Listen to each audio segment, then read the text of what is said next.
Now the topic is the production and employment. This is the third topic what we are going to deal here. What is the meaning of the word production and how does it cause employment opportunities for us? Before going into the word production, I think many of you have listened the statement of the Finance Minister of India, like India GDP has fallen down, the figures were not impressive. This is a statement, and he puts up the statement which is firm or like optimistic view that in some sectors we may get development and all these things. Let us see the statement here. What is the meaning of the word? India is our country.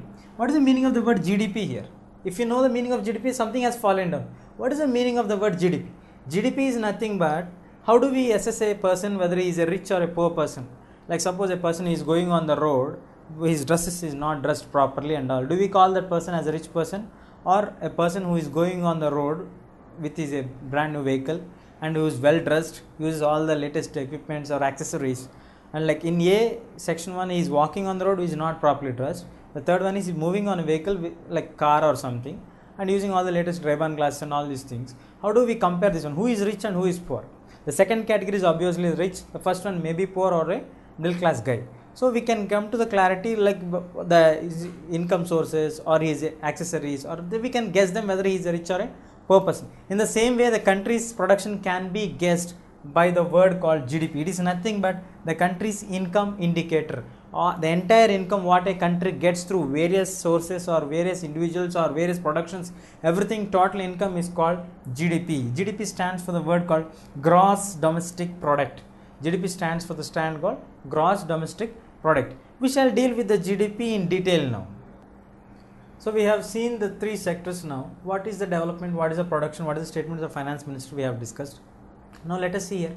The entire category is divided into three sectors. The names are like primary sector, the secondary sector, and third one is the tertiary sector. These are the technical terms. The example of the primary sector is an agriculture. Basic industries like fishing, farming, everything comes under agriculture or the primary sector. Second one is all the industrial activities like small scale industries, large scale industries, everything comes under the secondary sector. Third one is the entire service oriented sector, which was got recently from last 30 years, like hotels, hospitals, IT industries, everything comes under the service sector. Here you are paid for your services, that comes under the service sector. So these three sectors will contribute for the contribution of the GDP. Like we have discussed, like what is GDP? The entire income what we get in all these three service sectors, all the sectors together is called GDP of a nation. We have discussed the criteria for that. Now let us see here, how is the GDP calculated? For example, now take a farmer who sells his paddy of 100 kgs at a cost of rupees 25, 100 kgs. What is the income what we get is 2500 rupees for the farmer. The miller who bought it will again restructure that one, will change its shape, will purify it and gets 80 kgs of rice plus 20 kgs of husk, which he then exports it or like sells it for a hotelier for 3600 rupees. Here the hotelier again takes the rice and the husk, he uses that one husk for heating and rice for making idli and dosa, and he makes the final output of rupees 5000 rupees. Here we have seen two kinds of products here. One is the intermediate product, that is the paddy. The paddy is a basic product which got transformed into the other structure and gave another final product which is final good, the final output, which has product the information or the final output for us or final income for us. Now coming to here, we have seen the series of things. Then how is the GDP calculated here? Suppose if you calculate the paddy income, the rice income, then again the dosa or idli income of what the three people got at different levels, then you are adding it number of times, like 2 times, 3 times you are adding it. So we should not add like that for getting a GDP. GDP is nothing but the final output what you are getting into your hand right now is called the final GDP.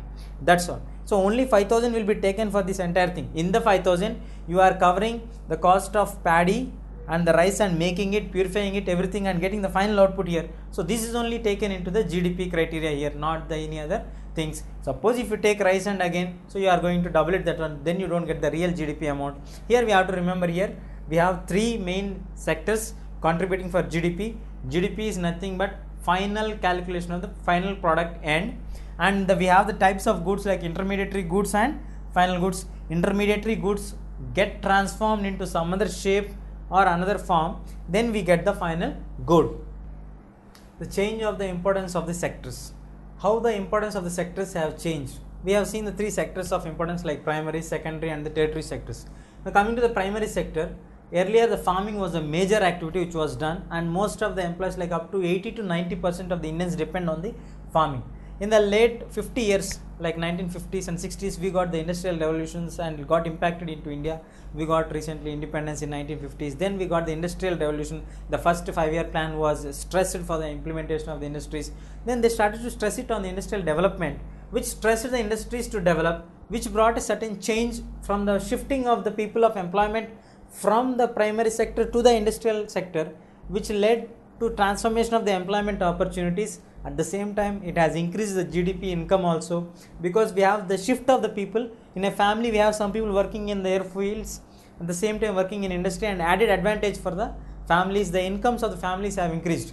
But in the last 30 years, the trend has completely changed. The production in the farming has increased to a little bit. Industries have contributed to 20%, but coming to the service sector has contributed to a very large extent, and it has transformed into the highest transforming or sharing of the GDP in most of the countries, and that too in the developed countries it has become a very larger proportion of share towards it. Now we determine a country whether it is a developed or a non-developed, like majority of the people should be in the third sector, not in the first sector, that is not in the primary one. They should be either in the secondary and the territory sector. That has become the criteria to assess whether a country is developed or non-developed. If you see in America or in Australia, you have the number of people depending on agriculture is just less than 5. The number, literally the number is less than 5. In our country, if you see in every 100 people, you find 60 people at least depending on the agricultural sector. So now again the service sector is again redivided into 3 categories. The first one is the community services, like we are different communities where we are having that and all these things. And coming to the communities, we have the different aspects dealing with the things. And coming to the finances, we have the banking, insurance, finance, non-finance issues, trades, hotels. So the service sector is again redivided into these categories, and it is contributing to a larger extent to the growth of the country. It has provided a number of employment opportunities. Here you don't need to provide any agricultural crop or anything. Here you are going to get paid for your services, which has increased very in the last 20-30 years, which has contributed a lot to the GDP.